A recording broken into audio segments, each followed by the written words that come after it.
Today we were cleaning out the wet well. The wet well is where all the sort of big rag and anything else that people flush down the toilet come into the fine screens there, and it accumulates, so we've got to get in there and just clean it out. It does go through macerators there.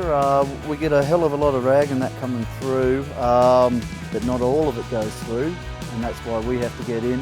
It's probably one of the worst places to be.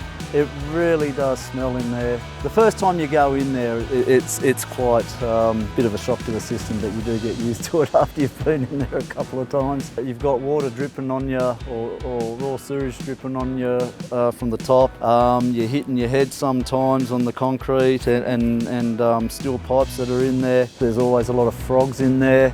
We've pulled out brown snakes even in winter because the actual heat, the chemical processes that the sewage is going through gives off the heat, and it sort of does keep them warm in winter. The only thing you should be putting down the drain really is grey water and sewage when you go to the toilet. You shouldn't be flushing condoms, tampons, wet wipes, towels, teeth, balls, everything else.